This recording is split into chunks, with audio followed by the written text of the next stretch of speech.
네, 안녕하십니까. 최경영의 최강시사 끝나고 다시 또 이 스튜디오로 와 있습니다. 최경영의 이슈 오도독 진행하겠습니다. 저는 KBS 최경영 기자고요.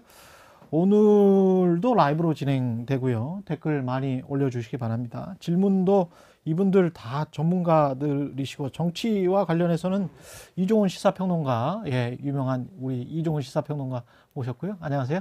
네, 안녕하세요. 예, 그리고 장윤선 정치전문기자 나오셨습니다. 안녕하십니까? 네, 안녕하세요. 예.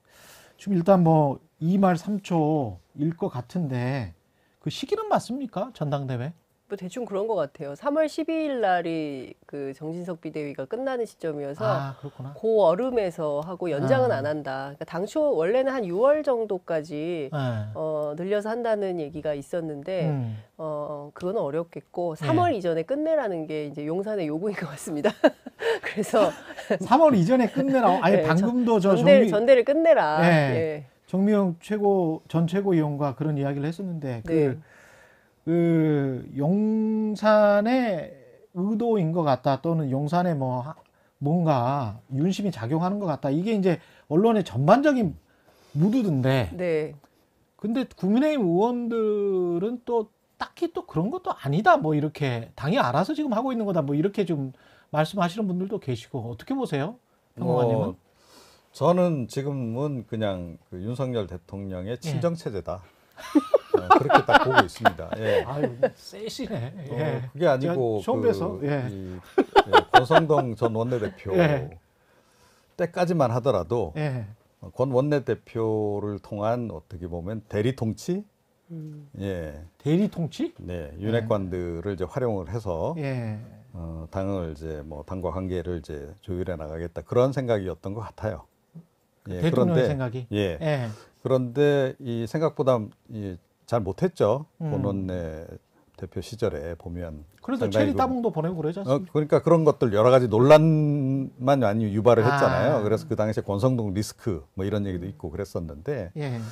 그러고 나서 이제 권 전 원내대표 그만두고 주호영 전 원내대표를 이제 올리지 않았습니까? 그랬죠. 예. 어떻게 보면 총력전을 해서 올렸는데 예. 그 이후에 주호영 전 원내대표의 일련의 행보를 보면 그렇게 독자 행보를 못 해요. 그렇죠. 사실은 원내대표라고 한다면 야당과의 관계에서 협상력이 좀 있어야 되는 거고. 그래야죠. 예, 예. 그리고 자기 책임하에서 뭐 하고 나중에 뭐 좀 정치적으로 뭐 예. 당내에서 비판을 좀 받더라도 그런 걸 좀 할 수 있어야 하는데 그런 게 전혀 안 보여요. 그런 걸 시도하려 그러면 곧바로 그 윤핵관들로부터 지적을 당하지 않습니까? 근데 참 이게 이상한 게 원내대표라는 게 영어로 하면 휩이라고 하잖아요. 채찍을 들고 있는 사람이에요. 네. 그 채찍을 휙휙 휘둘러서 당내도 정리하고 현안도 정리하고 굉장한 주도권을 가지고 있는 게 원내대표인데. 이제 뭐 그런 정도까지는 아니지만 네. 그래도 이제 원내대표에다가 또 상당히 중진급이잖아요. 그렇죠. 그렇다라고 한다면 이제 뭐 자기 판단력도 상당히 있다. 당연히, 이렇게 이제 당연히. 봐야 되는 거고. 네. 지금 특히 국민의힘 같은 경우에 초재선 의원들 비중이 높잖아요. 그럼 뭐 사실은 의정 활동 그렇게 경험이 없습니다. 그럼 원내대표가 이제 총괄적으로 그런 걸 이끌어 가면서 이제 하고. 근데 저 친정 체제라고 하면 저 위를 눈치를 본다. 네, 용산 눈치를 그런데 본다. 주호영 전 원내대표가 원내대표 되는 과정에서도 네. 그러니까 이른바 윤핵관들 도움을 많이 받은 거잖아요. 네, 그런 부분이 있고 사실 윤핵관들도 제가 보기에는 본인들 또는 윤 대통령이 좀 컨트롤이 가능한 사람을 원했던 것 같고 그 당시에 사실은 기억나실지 모르겠지만 그 원내대표 경선 당시에 후보자들이 많이 나왔었잖아요. 처음에. 그랬죠. 9명인가 뭐 이렇게 나왔었는데 나중에 이용호가 40 몇 표인가 이렇게 되지 않았어요? 그렇죠. 의외로 네. 많이 받았고 네. 그리고 나머지 후보들을 다 정리를 하잖아요. 권성동 전 원내대표가 나서서. 맞다. 예. 악역을 그때 했다. 그런 악역을. 과정들이 있었어요. 네. 그러니까 그건 뭐냐면 다른 사람들 다 주저앉히더라도 주호영 전 원내대표 정도면 우리가 대하기가 좀 편하다. 쉽게 얘기해서. 이제 그런 거고. 우리라는 거는 권성동 장제원입니까? 윤핵관이라고 봐야 되는 거고 이제 사실은 이제 그 사실은 뒤에 그렇죠. 그 뒤에 이제 윤석열 대통령도 있는 거다 이렇게 이제 봐야 될 것 같아요 상식적으로. 그래서 뭐 그러다 보니까 이제 당연히 이제 뭐 실질적인 권한이 별로 없고 지금은 뭐 거의 지금 대통령실 제가 보기에는 뭐 윤석열 대통령의 의지 그리고 윤석열 대통령은 윤핵관들하고는 늘 소통하는 것 같아요. 늘 소통. 그 당시에 이제 뭐 문자 논란도 있습니다만 그래서 레몬트리님은 대통령이 당에 이렇게 개입해도 되나요? 이런 질문을 해주셨는데 네. 장윤성 기자님은 어떻게 생각하세요? 근데 제가 이렇게 좀 떨어져서 보는 입장에서는 네. 뭉개는 능력은 대단하다. 아니 뭐 다른 시기였으면 난리가 났을 텐데 이 정도로 이제 대통령이 네. 막 이렇게 뭔가 모양새가 이상하잖아요. 근데 대충 하면서 이렇게 그냥 쭉 그냥 가버리는 그 뭉개는 네. 능력 이거는 참 대단한 것 같다 이런 생각도 들더라고요. 사실은 그 뭉갠다는 측면보다는 네. 누르는 거죠. 누르는 거군요. 예, 그냥 이게. 그러니까 예. 사실은 이제 검사 출신이잖아요. 예. 그리고 많이 알고 계시잖아요. 그분들의 속사정들을 정치인들의 아, 다양하게 그 파일 같은 게 있습니까? 뭐 있겠죠. 예, 아. 검찰이 없겠습니까? 뭐 그런 것들이 이러저러한 참 고민과 걱정과 뭐 이런 것들을 어떻게 해야 되나 좀 생각을 가지고 계신 분들이 좀 많은 것 같고요. 예. 그리고 사실은 당무에 개입을 안 하겠다고 처음부터 이야기를 했지 않습니까? 예. 그런데 체리따봉으로 드러난 것처럼 당무에 엄청 개입을 그렇죠. 하고 있는 게 예. 확인이 좀 됐고, 그리고 이제 관저정치라는 이름으로 아예 이제 대놓고 당무에 적극적으로 관여하는 방식이 됐고, 경우에 따라서는 이제 친정체제 말씀하셨는데 원래 이종훈 평론가 이런 분이 아닌데 예. 아우 세게 말씀하시네. 상당히 보수적인 분인데 제가 깜짝 놀랐습니다. 예. 예, 그러니까 보수 평론가라고 지금 예, 부르신 보수 거죠? 밖에 제작진분들 저한테 해명을 좀 해주세요. 이 정도인 거예요 근데 지금 보수 상황이. 중에서도 저는 중도 보수에 중도 보수 속한다라고 평론가다. 보시면 되고요. 예. 아주 보수는 아닙니다. 조금 예. 전에 말씀하신 예. 것처럼. 예. 근데 지금 뭐 장윤성 기자는 중도 진보 기자 뭐 이렇게. 그런가요? 예. 네, 저는 아주 그런가요? 진보인 줄 알았는데. 네, 예. 하여간 뭐 조금 전에 말씀하신 그런 측면도 있는데 예. 지금은 사실은 제압당하기 굉장히 좋은 그 시기예요. 아 그렇습니다. 뭐냐 하면 예. 결국 2024년 총선 그 공천이 걸려 있는 거죠. 의원들 입장에서는. 아니 근데 그걸 제가 정치를 잘 몰라서 그러는지 모르겠습니다만은 시간이 꽤 있잖아요. 그러면 그 자신 있게 한번 뒤집기를 시도해 본다든가 뭔가 태세 전환을 만약에 지지율이 이렇게 계속 간다면 태세 전환을 해야 될 시기가 올 거란 말이죠. 대통령과의 거리두기. 그게 문재인 전 대통령 때도 그랬고 박근혜 전 대통령 때도 그랬지 않습니까? 그러면 그때를 생각하면 너무 충성스러운 모습을 보이는 것보다는 유권자들에게는 뭔가 좀 그래도 다른 목소리도 있고 그런 게 낫지 않아요? 그런데 다르죠. 통상적으로 이제 이 대선 곧바로 이어서 뭐 그 뒤에 있는 네. 그 선거 때까지는 아무래도 이 대통령의 그게 좀 영향을 상당히 미칩니다. 그리고 그렇군요. 그러니까 이게 본선 당선 이전에 네. 일단은 공천은 받아야 된단 말이에요. 아 일단 공천을 공천에 받아야 거의 이제 의원들은 목숨을 걸다시피 합니다. 그래서 거기에는 아무래도 대통령의 영향력이 이건 미칠 수밖에 없다. 공천에는? 이번뿐만 아니고 이거는 네. 사실은 과거에도 그랬어요. 네. 과거에도 그랬는데 친박 진박 논쟁이 다 그런 거 아니에요? 그렇죠. 근데 네. 이번 같은 경우에 이제 특히나 지도부도 좀 취약하고 제가 보건대는 또 임기 초반이기도 하고 그러니까 의원들이 여전히 지금 이제 대통령 눈치를 좀 많이 보는 그런 상황이죠. 저는 오히려 네. 지난번 원내대표 경선 당시에 일종의 반란표라고도 볼 수 있는데 그러니까 이용호 의원을 지지한 표가 의외로 많이 나왔고 그러니까 이번에 친윤 모임 발족하는데도 한 40여 명 안 왔어요. 그러니까 그러니까 의외로 비윤계들이 좀 용감하게 저런 사람들이 좀 있구나. 오히려 저는 그렇게 좀 생각했어요. 근데 저는 이제 좀 네. 구분해서 봐야 구분해서 될 봐야 것 된다? 같아요. 예, 그러니까 기본적으로 국민의힘에 뿌리는 영남 지역당이에요. 그렇죠, 그렇죠. TK를 중심으로 이제 하는 정당인데 좀 원내 그런 분들도 많고 많이 네. 있죠. 예. 그리고 지금 전체적으로 의석 구성을 보면 TK, PK, 강원 이 정도예요. 그렇죠. 수도권은 거의 없습니다. 그러니까 예. 전체 보면 서울, 경기, 인천 해서 121석인데 민주당이 105석이고 국민의힘이 19석밖에 안 돼요. 그렇군요. 그러니까 상당히 그 수도권 열세의 정당인 것이죠. 그렇기 때문에 국민의힘 내부를 좀 취재해 보면 영남 지역에 공천을 꼭 공천 이꼴 당선이기 때문에 그러네. 영남에서 공천을 받아야 되는 분들은 무조건 윤심이에요. 그냥 충성하는 겁니다. 그것만 해도 한 80석 그럼요. 되니까. 예. 근데 그게 중요한 거예요. 이분들의 이해와 요구는 예. 공천에 포커싱이 확실히 맞춰져 있어요. 예. 대통령한테 잘 보여서 공천을 받으면 다음 4년 또 국회의원 할 수 있는 겁니다. 그러네. 그러니까 이분들의 예. 이해와 요구는 이렇게 딱 규착이 돼 있고요. 수도권에 있는 원외위원장이라든가 수도권에 있는 분들 제가 취재를 해보면 잠이 안 온다. 그나마 이재명 대표의 사법 리스크가 있어서 너무 네. 다행이다. 아. 이런 얘기를 해요. 그러니까 무슨 얘기냐면은 이재명 대표의 사법 리스크가 정돈되고 민주당이 조금 전열 정비를 해서 진격 앞으로 하면 수도권은 다 죽었다. 우리는 네. 전멸이다. 당이 왜 이러는지 모르겠다. 이런 얘기를 합니다. 그러니까 무슨 얘기냐면 수도권에 있는 국회의원들하고 영남에 있는 국회의원들하고 온도 차이가 상당히 커요. 이해관계가 다르구나. 예, 그러니까 예. 어떤 분들은 그런 얘기에 우리 같은 정당 맞아요? 뭐 이런 얘기 하시는 분들도 계세요. 예. 그래서 저는 이 괴리가 앞서 이제 말씀하신 대로 이용호 후보를 지지했던 42표, 그 다음에 이제 국민공감 모임에 참석하지 않는 41명, 뭐 이렇게 되는 거예요. 그러니까 71명은 어떻게든 이제 줄을 잘 서서 공천을 받아서 당선될 수 있는 분들이고, 오지 않은 분들은 공천 받은들 본선에서 지면 땡인데 무슨 의미가 있냐. 그러네. 이런 생각을 하는 겁니다. 그래서 사실은 주호영 원내대표가 수도권 전략, 그다음에 MZ세대 이런 얘기를 왜 하는지 이것도 좀 잘 살펴봐야 되는 포인트가 좀 있는 거죠.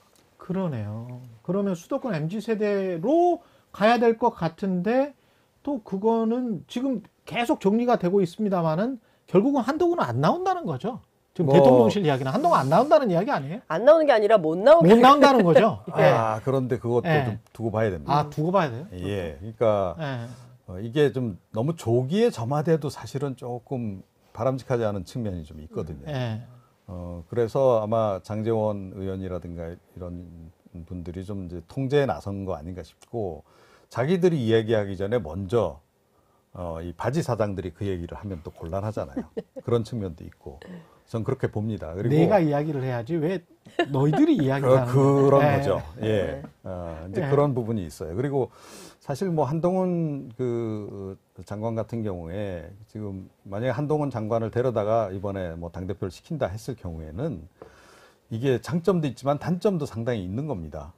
그러니까 결국은 윤석열 대통령 지지율이 이게 좀 못 미치다 보니 이 총선 승리를 가져올 정도가 못 되다 보니 예. 한동훈의 힘을 빌리는 거다. 이렇게 이제 그럴 되는 수 거잖아요. 있네요. 그렇게 그럴 수 있네. 되면서 예. 어떤 상황이 벌어지냐면 한동훈 쪽으로 무게 중심이 확 가버릴 수 있어요.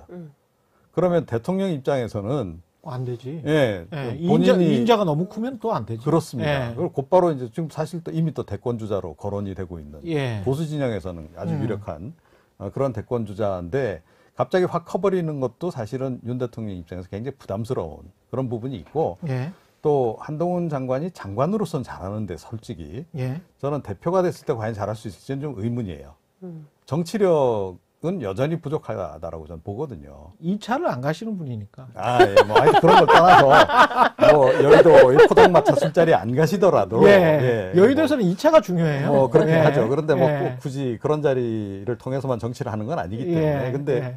어찌됐건 정치력이 하루아침에 생기는 건 아니다. 그렇게 보면, 사실 윤석열 대통령도 당대표 거쳐가지고 만약에 대선 나갔으면, 예. 어쩌면 당대표 황교안 전 대표처럼 당대표 때 여러 가지 리스크가 드러나면서 대선에 못 갔을 수도 있어요. 한동훈 장관도 마찬가지일 가능성이 높습니다. 역으로 네. 대통령 입장에서 이재명 당대표는 본인이 사법 리스크가 지금 있는 거고, 대통령 입장에서는 뚜렷하게 지금 드러나는 사법 리스크는 김건희 여사란 말이죠. 그러면 만약에 2인자인 한동훈 법무부 장관이 계속 저렇게 인기가 좀 좋은 것 같다 그러면서 크는데 어떤 특정 시점에 혹시 김건희 여사 관련해서 수사를 제대로 해버린다든가 아주 공정하게 해서 기소를 한다든가 그러면서 인기를 더 얻는다. 그거를 예방하기 위해서 당대표로 보내버리는 거 아닌가 그런 분석도 있더라고요. 아, 그런데 그거는- 당대표 보내는 게 훨씬 더 리스크가 크죠. 아, 오히려. 예, 그러니까 아무래도 뭐 네. 이제 한동훈 장관이 대표가 됐다. 네. 그럼 뭐 윤석열 대통령이 뭐 원하는 그런 식으로 전반적으로 공천은 이루어지겠으나 한동훈 장관이 대표로서 본인 지분도 어느 정도는 있단 말이에요. 네. 예, 그럼 자기 사람도 어느 정도는 심겠죠. 그렇겠지. 예, 이제 그렇게 되는 부분이 있고 조금 전에 말씀드렸듯이 아, 무게 중심이 확 바뀌면서 그 곧바로 또 대권 주자이기 때문에 아, 확 커버릴 가능성이 정치적으로 확 커버릴 가능성이 있고요. 아, 당 대표 되고 난 다음에 그야말로 뭐 이제 내가 정치적으로 좀 더 성장해야 되겠다 이러면 처음엔 조금 윤과 맞춰주다가 후반으로 가면서 윤곽 대립각을 세워 나갈 수도 있는 거예요. 그렇죠. 조금 전에 말씀하신 것처럼 뭐 김건희 여사 관련한 부분도 공정하게 수사해야 된다. 음. 뭐 이런 얘기를 장관 시절엔 못하지만 그렇죠. 당 대표 시절 신분으로는 할 수가 있다는 거죠. 오히려. 그러네. 근데 다양한 그 경로가 있어요. 그러니까 네. 한동훈이라는 그 인자를 윤석열 대통령이 어떻게 활용할 것인가에 네. 대해서는 다양한 경로가 있습니다. 첫 번째, 지금은 해야 되는 일이 너무 많아요. 야당 관련된 수사를 뭐 관련 없다고 하지만 해야 되거든요. 아, 이 그렇군요. 미션이 굉장히 중요한 겁니다. 예. 그러니까 실제로 여의도 정치권에 떠돌아다니는 얘기를 좀 종합을 해보면 어떤 예. 얘기가 나오냐면 그 민주 진보 이런 이름으로 출마할 생각 못하게 해라 이런 얘기가 떠돌고 있거든요. 실제로. 그러니까 무슨 얘기냐면 그 정도로 간판을 내린 정도로 괴멸 수준으로. 그러니까 그 전직 그 문재인 정부는 용공. 그 다음에 이재명 대표는 비리. 이렇게 두 가지 프레임을 가지고 참 그 형편없는 집단으로 만들려고 하는 거 아니냐. 그래서 민주당 쪽 사람들은 굉장히 걱정을 많이 하고 있거든요. 아, 그래서 그래요? 적극적으로 싸워야 된다. 지금 이렇게 어영부영하고 있을 때가 아니다라는 얘기가 나오고 있는 것입니다. 그러니까 이제 첫 번째는 야당 수사와 관련된 역할이 있는 거예요. 두 번째는 김건희 여사와 관련된 것을 수사할 수 없도록 만드는 측면도 지금은 굉장히 중요한 국면인 거예요. 그러니까 예. 두 가지를 법무부 장관으로서 검찰을 잘 핸들링하면서 이 역할을 해야 되는 미션이 있는 겁니다. 그렇기 때문에 아직은 법무부 장관으로서 유효한 자리가 있는 거예요. 정치적인 역할보다는 윤석열 대통령 입장에서 볼 때. 그러면 이걸로 끝이냐? 그건 아닌 것이죠. 그러니까 이 정권이 계속 갈 수 있도록 어떤 중간 다리 역할을 하게 할 수 있는 굉장히 중요한 사람 또 한동훈 장관이 예. 될 수 있는 거죠. 근데 좀 눈치 없는 국민의힘 사람들이 지금 우리가 굉장히 어렵고 차기 총선에서 수도권에서 뭐라도 하려면 수도권에 영향력이 있고 그리고 좀 젊은 층한테 인기가 있어 보이는 한동훈 장관이 좀 나서서 진두지휘를 하면 다음 총선 이길 수 있지 않을까라는 생각을 한 거죠. 그러니까 이런 생각에 대해서 윤석열 대통령 입장에서 보면은 이 지금 생각이 너무 수가 났다 이런 생각을 해서 지금은 때가 아니다. 정치할 준비가 안 돼 있다라고 마크를 한 게 아닌가 싶은 생각이 좀 들고요. 큰 틀에서 보면 이 두 가지 역할이 잘 정리가 되면 총선에 출마를 해서 할 수도 있고 앞서 말씀하신 대로 어느 때라도 하시라도 필요할 때 불려가서 할 수가 있겠죠. 그러니까 저는 이것도 되게 재밌는 포인트라고 생각하는데 한동훈 장관의 운명을 한동훈 장관이 결정하지 못하고 대통령이 결정해주는 방식으로 가고 있는 거예요. 예. 왜냐하면 대표 출마하냐 마냐 평소에 한동훈 장관 스타일 같으면 기자들 앞에 딱 서서 그러네. 본인이 입장을 얘기를 그러네. 하는데 대통령이 먼저 얘기를 했어요. 예. 국민의힘 단독보도 리드가 윤석열 대통령은 한동훈 장관에 대해서 불쾌감을 나타냈고 출마하는 차출설에 대해서 불쾌감을 나타냈고 그다음에 아직 정치할 준비가 되어 있지 않다라고 알려졌다. 전해졌다 이렇게 합니다. 전해준 사람이 없어요. 주어가 없어요. 근데 결국은 윤석열 대통령이 입장을 발표하는 이런 상황이 된 거거든요. 그러네요. 그리고 나서 그 이튿날 아침에 기자들한테 서서 뭐 법무부 장관직을 충실히 하겠다라고 얘기를 합니다. 이런 방식을 보면 한동훈 장관 스스로 자기 운명을 결정할 수 있는 이런 상황이 아니구나 이런 생각을 하게 되는 거죠. 이게 근데 그 궁금한 게 정치라는 게 뭐 생물이라고 하지 않습니까? 그래서 분명히 이제 뭐 역동성이 있을 거고 국민 민심도 있을 텐데 검찰 맘대로 다 될까요?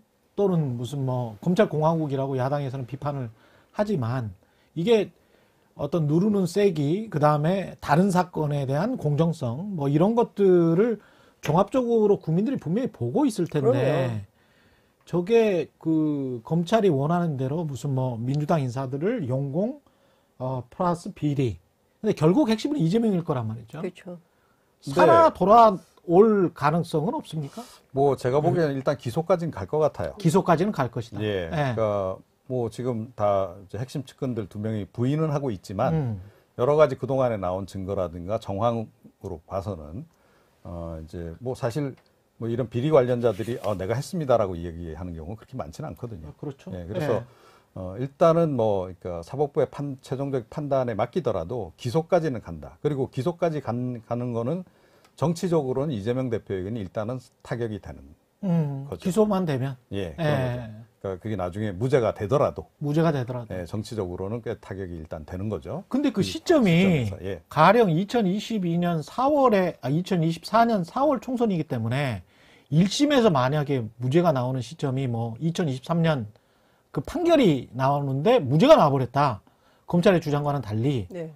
그러면 굉장히 큰 타격을 오히려 입지 않나요? 그렇죠. 그래서 그때 가서 일이죠. 그때 가서 아니요. 지금은 그 부분 뭐. 이게 만약에 아. 지금 이제 뭐 이 수사와 관련해서 대통령실이 개입을 한다.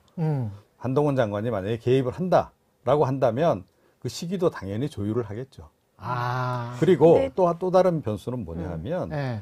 이재명 대표를 만약에 소환 조사에서 기소까지 하려고 한다면 최대한 증거를 많이 모아서 그렇지. 한 방에 끝내는 게 낫습니다. 그렇겠죠. 예, 그래서 제가 보건대는 이 지금 최측근 두 사람에 대한 수사를 충분히 진행을 하고 그리고 이제 그 관련한 증거도 좀 충분히 수집한 다음에 서두르지 않고 제가 보건대는 소환 조사 들어가고 뭐 기소 단계로까지 갈 가능성이 크다라고 봐요. 수사가 그렇게 속도전으로 갈 가능성이 별로 없다라고 보는 겁니다. 시점이 그러면 생각보다 뭐 연말 연초가 아닐 수도 있네요. 그럴 수도 있다. 저는 오히려 그 가능성이 더 높다라고 봐요. 그럼 그렇게 가면서 자연히 재판도 이제 좀 미뤄지는. 계속 그러면 압박하다가 내년 뭐 네. 여름이나 가을까지 갈 수도 있겠네요. 그럴 수도 있다라고 봅니다. 저는. 근데 그렇지 않은 전망이 우세합니다. 네. 그러니까 왜냐하면 예. 이제 민주당 취재를 해보면 어떤 얘기가 나오냐면 일단 이번 주에 정기국회 끝나잖아요. 그렇죠. 이제 시작이다. 이제 정기국회가 끝나자마자 이재명에 대한 소환 통보나 조사 요구나 뭐 이런 게 이제 본격화될 걸로 보인다라고 민주당은 보고 있습니다. 그렇기 때문에 다음 주부터 아마도 상당히 거칠고 센 검찰의 요구가 있을 걸로 전망을 하고요. 예. 그리고 이르면 연말 안에 그러니까 연내에 소환 조사 가능성도 있다. 민주당은 그렇게 보고 있어요. 그래서 그렇게 전망을 좀 하고, 뭐 이게, 그러니까 여러 가지 설들이 이제 돌아다닙니다. 그러니까 서초동 얘기를 좀 들어보면, 검찰 쪽 얘기는 아니다. 그러니까 최대한 뭐 수사를 길게 해서, 민주당에 대안도 없고, 지리멸렬하고, 뭐 부패 이미지 계속 쌓여가고 막 이러면서 정말 대안 없는 무능한 정당 이미지를 만들려고 할 거다라는 얘기도 있습니다. 그래서 마지막에 총선 직전에, 총선 임박해서 이재명 대표를 뭐 구속시키거나 뭐 이렇게 할 거다. 정치적으로는 그렇게 할 거다. 그게 나을 것 같은데. 이제 서초동에서는 그런 얘기가 나와요. 네. 그런데 민주당 안에서는 뭐 아니다. 그러니까 임박했다라는 생각을 하고 있고 실제로 정기국회가 끝나면 다음부터 적극적으로 검찰이 공세에 취할 것이고 그에 맞서서 민주당이 어떻게 할지는 지금부터 치열한 고민을 할 거다라는 얘기가 있습니다. 그러니까 실제로 검찰이 어떻게 할지는 아무도 모르죠.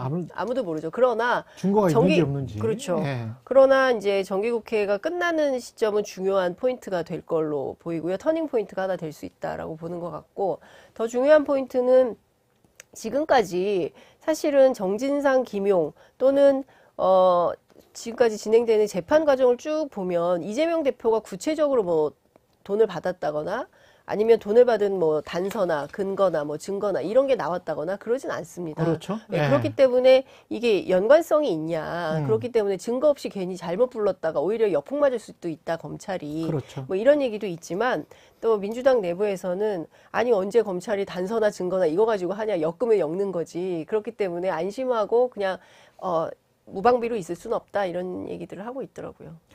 민주당 입장에서는 어떨까요? 연말 연초에 대비해서 이재명 이원우 의원은 그런 이야기를 했잖아요. 소환 뭐 되기 전에 먼저 가가지고 그냥 해명할 거 해명하고 그렇게 해서 그냥 스스로 그냥 풀어라. 그래야 당과의 리스크가 좀 뭐 떨어진다. 자진 출두하라. 그러니까 자진 출두하라. 민주당 입장에서는 한시 바삐 이거를 처리해내는 게 제일 좋아요. 그러니까 뭐 이재명 대표가 그야말로 뭐 이제 뭐 구속까지 가서 기소까지 되고 그래서 뭐 비대위 만들고 이렇게 가더라도 그게 더 오히려 더 훨씬 더 나은 거죠.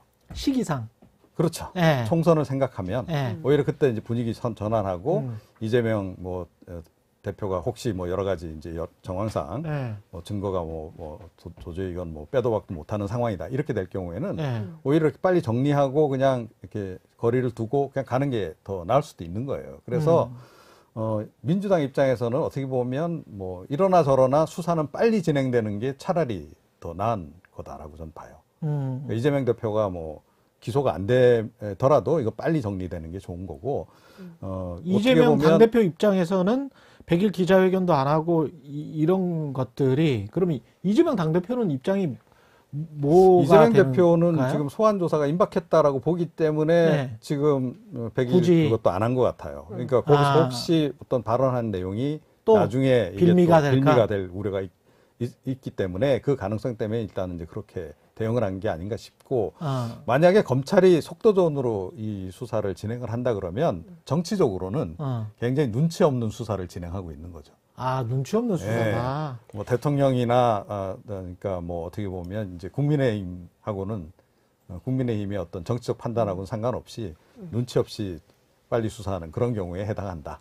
정치적으로는 그렇다. 말씀드릴 수 근데 있습니다. 이제 그 이재명 대표 쪽을 좀 취재를 해보면 예. 지금까지는 전략적 인내 과정이었다. 전략적 인내 과정이었다. 과정이었다라는 얘기를 하고 있습니다. 예. 그러니까 앞서 말씀하신 대로 그런 측면도 있죠. 그러니까 그 법률가 출신이기도 하고 네. 지금 송사가 진행 중이고 이제 재판도 받아야 되고 그렇기 때문에 사법 리스크를 최소화하는 차원에서 발언을 주의하거나 뭐 네. 이럴 수 있는데 예컨대 이제 앞서 제가 말씀드린 대로 정기국회가 끝나고 검찰의 요구가 거칠어지고 네. 이러면 전면전이 되는 거 아니겠습니까? 그러면 이 상황에서 이재명 대표도 가만히 있을 수는 없겠죠. 그러면 발언의 수위도 높아지고 경우에 따라서는 장외투쟁도 하고 다양한 전술과 전략들이 마구 표출되는 시기가 될 거다. 그래서 제가 보기에는 연말에 크리스마스가 굉장히 시끄러운 크리스마스가 될 거다. 민주당은 그런 생각이 좀 듭니다. 그러니까 전국이 편안하지 않을 거예요.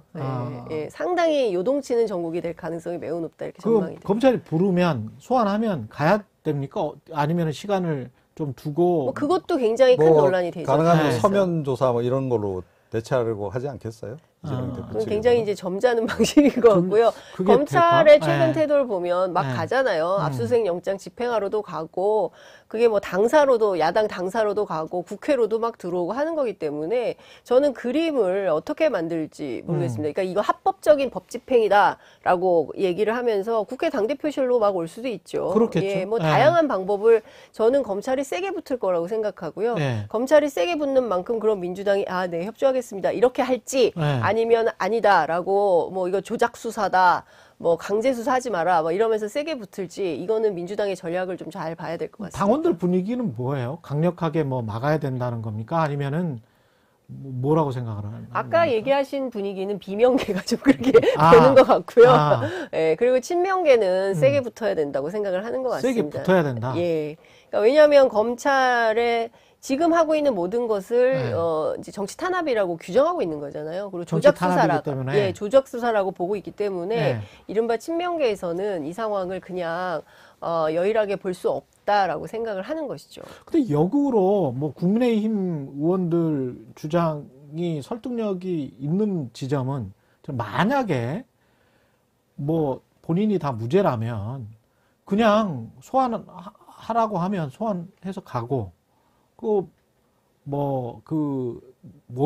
모욕감을 주기 위해서 뭐 그런 것이다라고 하는데 뭐 포토라인에 쓰라고 하면 쓰고 그래서 이야기를 짧게 하고 들어가고 그렇게 해서 뭐 명확하게 이게 없는 것을 뭐 며칠 안에든 한 달 이내든 이렇게 정리를 하는 게 훨씬 더 명예롭지 않을까 그런 생각도 드는데요. 네, 저는 개인적으로 그게 좋은 선택일 거다라고 생각합니다. 예. 그러니까 뭐 당내에서 책도 안 잡히고. 자진출두 얘기 네. 그래서 이제 나오기도 하는 거고 네. 하는 건데 이게 꼭 뭐 이재명 대표에게 뭐 뭔가 이렇게 독약을 주는 그런 그 독배를 마시게 하는 그런 게 아니고 지금 상황에서는 본인 계속 주장은 자기는 뭐 아니라는 결백하다라는 거니까. 거 아닙니까? 예. 그렇다라고 한다면 그러니까 정치적으로 보더라도 그렇고 이 법률적으로도 당당하게 사실은, 그렇게 예. 임하는 게 전 차라리 낫지 않을까.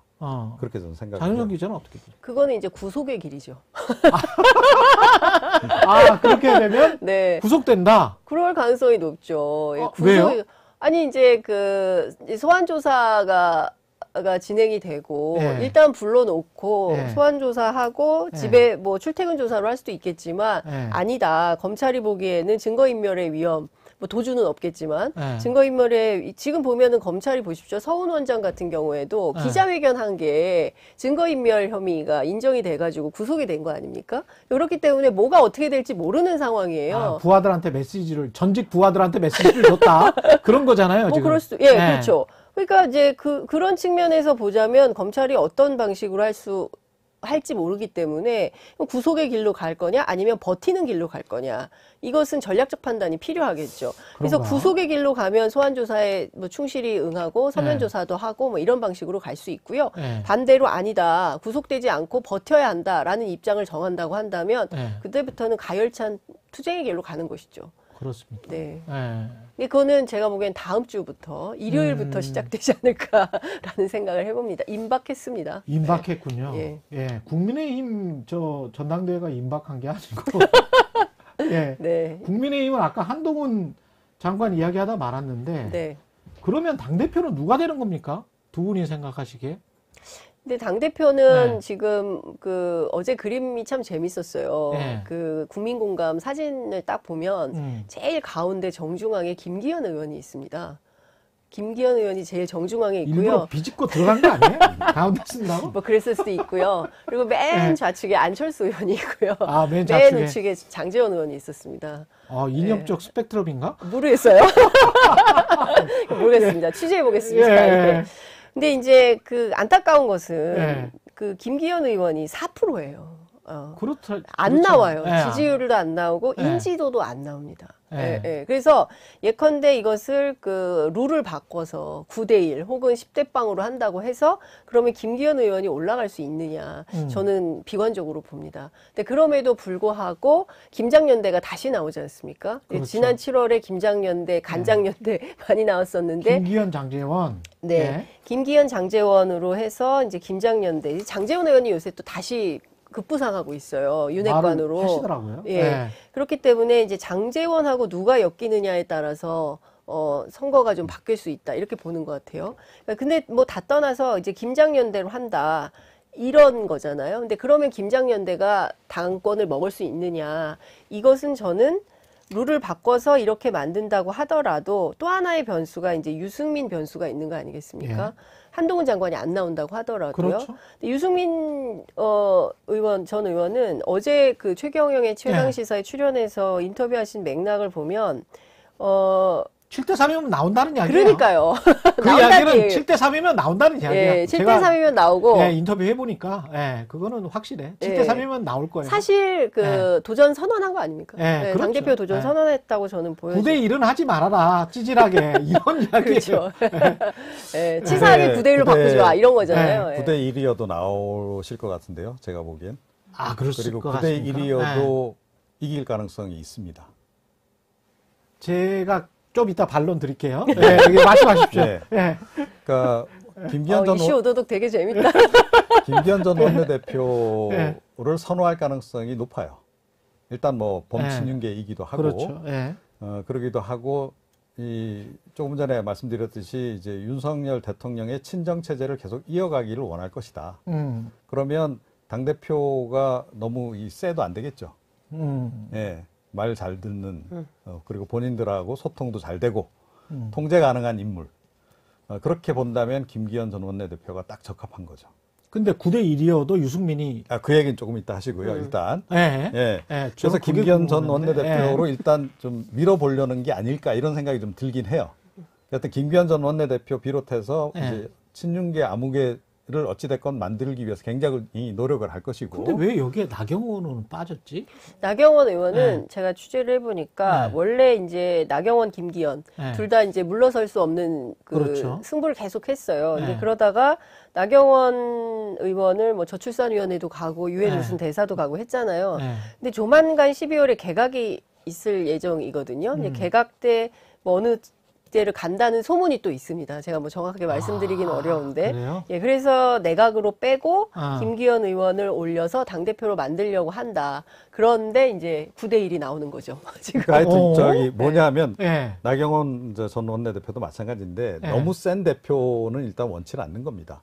저 위에서? 예, 네. 기본적으로 윤핵관들도 그렇게 생각을 하는 거고 본인들이 통제 가능한 인물이어야 된다는 거죠. 기본적으로. 김기현 의원은 예. 참 기분이 나쁘겠는데 지금 이 방송 뭐 사실 따지고 보면 그럴 수도 있습니다. 네. 예, 그런데 뭐 그분 워낙 이제 성격이 원만하신 분이어서 어찌됐건 자 이제 그리고 본인이 또 대표하고 싶은 그 욕구가 있기 욕구 때문에 있겠죠. 예, 네. 이제 그런 건데 만약에 김기현 원내대표로도 전 원내대표로도 안 된다라고 했을 경우에는 예. 이건 도저히 이래가지고 우리 총선 진다. 예. 대통령 지지율도 뭐 최근에 조금 상승되긴 하지만 다시 또 뭐 하락한다거나 이런 네. 상황이 오게 되면 그때는 한동훈 차출론도 다시 불거질 것이다라고 저는 생각을 하고 아. 자 그런데 설령 한동훈 장관 정도를 데려오더라도 예. 유승민 전 의원하고 해서 이게 쉽지 않거나 아니면 승산이 없을 수도 있다라고 봐요. 9대 1인데 9대1 내지 뭐 100% 하더라도 마찬가지다라고 봐요. 왜? 당심이 당원 구성이 바뀌었어요. 그러니까 이준석 전 대표가 당선될 때 당원 숫자가 20만. 한때 이제 이준석 전 대표 이제 대표되고 난 이후에 막 당원이 늘었죠. 대선 국면에서 늘고 그래가지고 80만까지 갔다가 요새 한 60만 정도라 그래요. 예. 새로 들어간 사람들 중에 이른바 MZ세대 비중이 굉장히 높아진 거가 확인이 되거든요. 예, 그리고 뭐 개중에 이제 윤석열 대통령을 지지해서 입당하는 분들도 있겠죠. 그런데 제가 보건대는 이준석 전 대표의 그 바람이 상당히 그 당시에 거셌기 때문에 예. 뭐 꼭 2030 MZ 세대가 아니더라도 좀 중도 성향의 이 보수층들이 꽤 많이 유입이 돼 있는 상태라서 계산을 잘 해봐야 될 거다라고 생각을 해요. 그러니까 당원이 20만만 있을 때도 이준석 전 대표를 선택을 한 이유가 뭡니까? 선거에 이겨야 되기 때문에 선택을 한 그때 거예요. 몇 년도였죠? 그때는- 한 2년 전인가요? 네. 그렇죠. 2년 전? 그때는 예. TK도 전략적 선택을 한 거거든요. 윤석열 대통령 데려온 것도 사실은 TK가 전략적 선택을 한 거잖아요. 예. 박근혜 전 대통령 뭐 구속하고 탄핵하는데 기여한 사람인데 이렇게 데려온 건 전략적 선택을 한 거거든요. 예. 이번에도 마찬가지일 거다라고 봐요. 그렇게 보면. 그러면 그러니까 설령 뭐 TK 중심의 당심이 여전히 세다 하더라도 총선 승리를 위해서는 선택이 달라질 수도 있다. 저는 그런 측면이 꽤 있다라고 생각합니다. 장윤성 기자님 어떻게 생각하세요? 7대3, 9대1, 9대1 구도에서도 유승민 의원이 가능하다. 맞습니까? 근데 저는 네. 그 유승민 대표는 이번 전대의 상수라고 생각합니다. 상수다? 예, 반드시 출격을 해야 된다. 그러니까 무슨 얘기냐면 유승민, 그러니까 지금 왜 뭐 김기현, 뭐 나경원, 뭐 여러 선수들이 나오는 이유는 그 유승민하고 붙어서 이길 수 있는 사람이 누구야? 그 사람을 찾아보자라고 하기 때문에 계속 나오는 거거든요. 네. 유승민은 안 돼. 유승민이 절대로 안 되기 때문에 유승민을 꺾을 수 있는 후보라면 오케이 해서 네. 한동훈까지 간 거예요. 네. 네, 제가 보기에는. 그런데 어쨌든 지금 상황이면 9대1이라고 해서 안 나온다? 그럼 네. 정치적 생명은 끝나는 겁니다.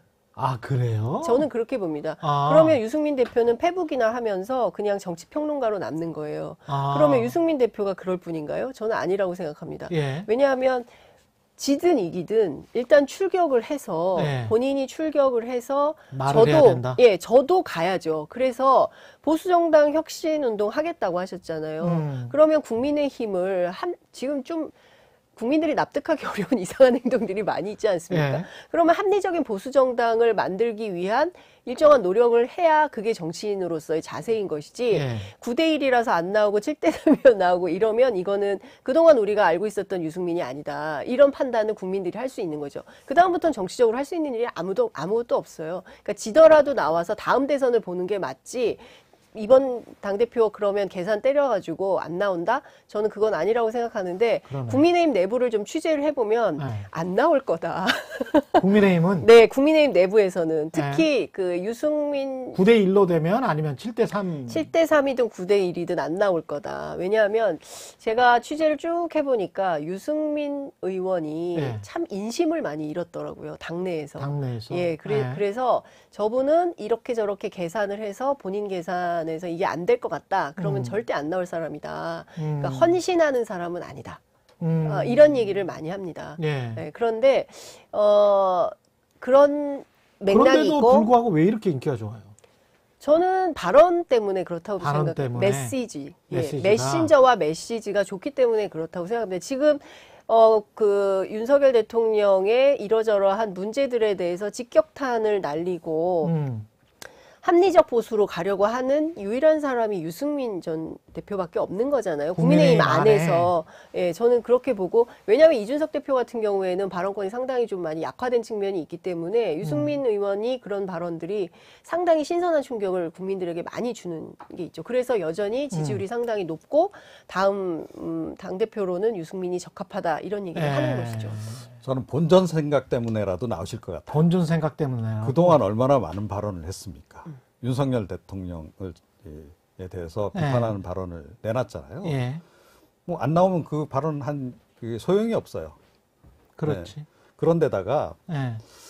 이번에 지더라도 나와야 되는 이유는 그러니까 차기 만약에 대권 도전을 생각한다면 탄압받는 이미지로 가야 됩니다. 예, 과거에 그 이명박 전 대통령 시절에 이 박근혜 예. 전 대통령 그 이미지로 가야만이 정권 재창출도 되면서 그러니까 보수 정당이 다시 또 집권이 가능하면서 본인이 대통령이 될 수 있는 길이에요. 제가 보건대는 그 길만이 유일한 길입니다. 유승민 제가 입장에서. 이종훈 평론가님 말씀을 듣다 보니까 7대 3이면 저는 나온다. 9대 1이면 안 나올 가능성이 있다. 이렇게 생각을 했었는데 유승민 의원 인터뷰를 하고 난 다음에는 근데 넘어가네. 나올 것 같네. 네. 다시 한번 인터뷰 네. 한번 더 해보세요. 네, 나올 것 같아. 왜냐면 저도 나올 것 같아요. 왜냐면 지금 속으로 지금 제가 어떤 생각을 하고 있었냐면 경기도지사 나올 때 그 관련해서 유승민 의원이 사실은 이제 온에어가 안 된 상황에서 그 당시 상황을 복귀한 이야기를 저한테 해주셨는데 네. 그때 좀 많이 좀 억압받는 그런 분위기였더만요, 보니까. 그리고 언론도 사실 그 대충 그렇게 눈치챘잖아요. 뭔가 기문회로 밀어주는 것 같다, 지금 분위기가. 근데 그 상황, 그때 5대 5였단 말이죠. 네. 예, 당신 민심이. 네, 맞습니다. 예. 근데 상당히 그랬던 거. 근데 지금 현재 이제 9대 1로 바꾼다고 하더라도 당원들의 마음을 한 번 더, 그리고 이게 변하니까 민심이. 네. 그때 그 어떤 유튜브의 댓글들과 지금 유승민 의원 나왔을 때 댓글이 또 달라요. 민심이 좀 변했다. 이거는 결국은 윤석열 대통령에 대한 반감이 작용을 하는 거죠. 그렇습니다. 예, 그런 예. 거고요. 있는 게 있는 것 같아요. 예, 예. 그게 그래서 있는 것 같아. 예. 그러니까 저는 그 가능성도 꽤 높다라고 봐요. 그러니까 혹시 기억나실지 모르겠어요. 이게 아주 옛날 일이어서 예. 주의 야박이라고. 아, 있었. 낮에는 이명박, 막. 친이명박, 그래, 밤에는 친박근혜. 예, 그랬던 시절이 있었잖아요. 예. 그러니까 의원들이 낮에는 친이명박처럼 행세하다가 그러면서도 밤에는 박근혜 전 대표 만나가지고 뭐 그 함께 뭔가를 도모해 보려고 했던 그런 시절이 있는데 그런 상황이 재현될 수도 있어요.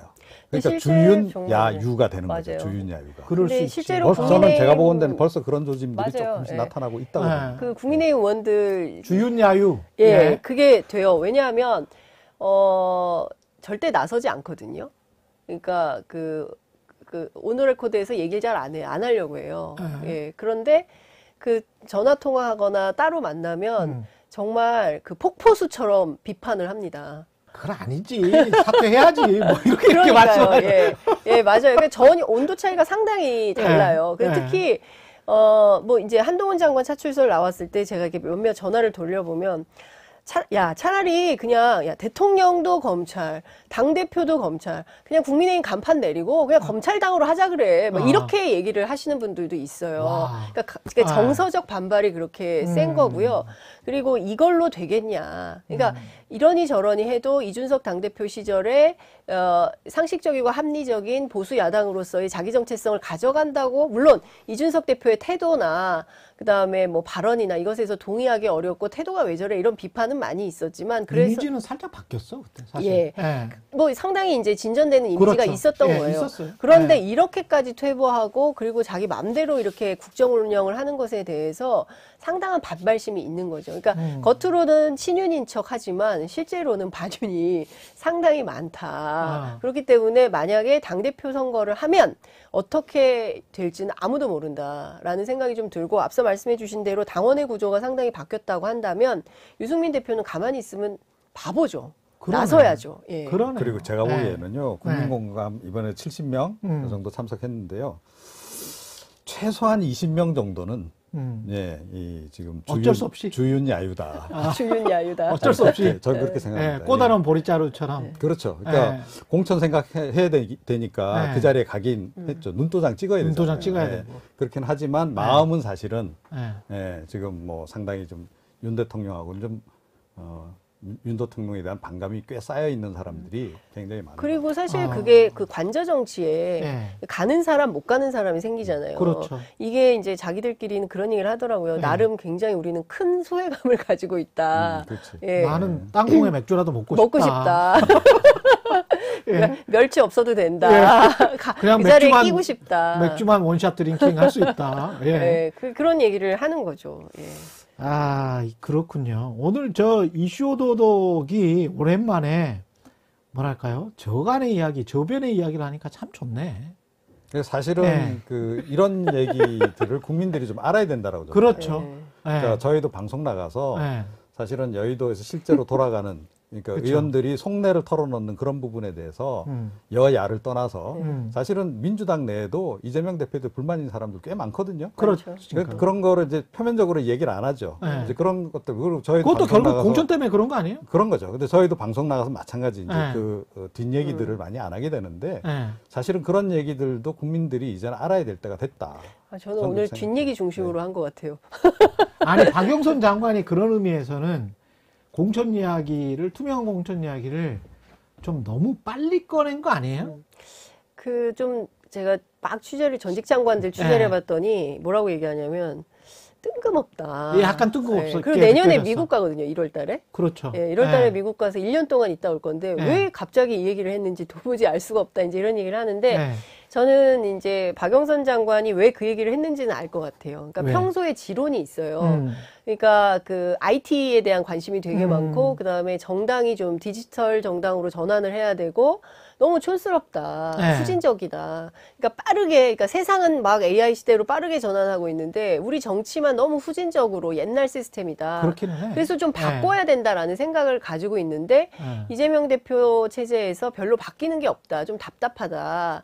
좀 이런 생각을 하는 것 같아요. 그럼에도 불구하고 갑자기 분당, 공천 이런 얘기를 하는 것은 좀 그 시대에 맞지 않는다. 그래서 박지원 장관 박남매잖아요. 예. 그래서 오늘 그런 얘기를 하시더라고요. 예.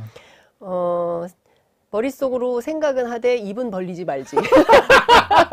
왜 입을 벌려서 분란을 만드냐면 이제 이런 이제 차원인 것 같은데요. 그리고 지금 전반적으로 민주당 분위기는요. 예. 당이 위기이기 때문에 그리고 네. 이재명 한 사람만이 문제가 아니라 도처에 지금 막 폭탄이 터지고 있는 분위기잖아요. 그렇죠. 그렇기 때문에 지금은 우리가 일치단결해서 다 같이 싸워야 될 때지 뭐 분당한다고 해서 나갈 사람도 없어요.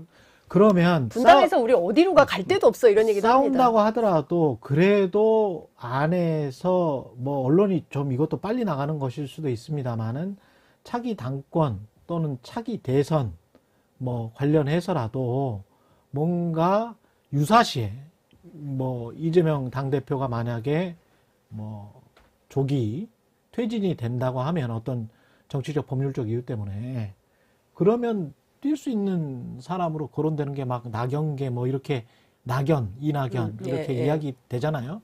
한쪽에서는 택도 없다 이렇게 이야기를 하고 어떻게 보십니까 이런 것들은 지금 이낙연 전 대표를 네. 대안이라고 생각하는 분들은 많지 않은 것 같아요. 아. 예, 그러니까 되게 소수인 것 같고요. 네. 그리고 지금은 이재명 대표를 지켜서 갈 네. 때이지 뭐 다른 대안을 가지고 만들 때는 아니다라는 생각을 하고 있고요. 그럼에도 불구하고 아하. 거기 민주당은 또 계파가 다 있잖아요. 그렇죠. 그래서 그분들끼리는 우리도 나름 플랜 B, C 다 생각은 있어. 그러나 있겠지. 지금 말은 못해. 못한다. 말은 해서도 안 된다. 박지원 전 원장의 예. 스탠스구나. 예, 그런 생각을 하더라고요. 하나만 더. 그러면 이게 상황이 쭉 가다가 너무 혼란스러워. 내년 어떤 시점에. 그러면 문재인 전 대통령의 어떤 메시지? 그 가르마? 이게 뭐 나올 수가 있는 상황이에요, 민주당이? 뭐 만약에 이재명 대표 사법 리스크가 이제 그야말로 기소 단계로까지 가서 예. 그런 단계가 되면 아마 문재인 대통령도 이 친문계를 향한 메시지를 분명히 내놓을 가능성이 크다. 그리고 차기 그렇게 해서 만약에 당내 먼저 비대위가 만들어지든 차기 지도부가 구성이 된다라고 했을 때는 예. 이번에는 그야말로 이낙연 전 대표가 아니고 본인들 중에서 아무개, 친문계 아무개로 선택할 가능성이 굉장히 높다. 그러니까 이번에는 우리가 해야 된다. 이 생각이 아마 굉장히 강해질 거다 이렇게 생각합니다. 어떻게 보십니까? 그 문재인 전 대통령에 대한 수사도 임박했다고 생각을 합니다. 그러니까 그렇습니다. 왜냐하면 오늘 한동훈 장관이 얘기한 메시지를 보면 그래요. 네. 왜냐하면 이제 김대중 정부 시절에 그 대선 자금 수사와 관련해서 당시 이제 문재인 수석이 했던 얘기를 인용을 했거든요. 그러니까 무슨 얘기냐면 전반적인 책임을 또 본인이 지겠다고 얘기를 해서 이 사건과 관련해서 문 전 대통령도 소환 조사 가능성이 있는 거죠. 이제 그렇게 되면 문재인, 이재명 두 사람이 다 지금 검찰의 수사선상에 놓이게 되는 것이고 아수라장이 되는 겁니다. 그러면 민주당 입장에서는 가만히 있을 수 없는 상황으로 떠밀려가는 거예요. 벼랑 끝으로 떠밀려가는 거기 때문에 예. 안 나설 수가 없죠. 그러니까 누구라도 당의 위기가 되고 네. 진영의 위기가 생긴다면 그동안 리더로 뛰었던 분들이 가만히 있을 수는 없죠. 다 나서겠죠.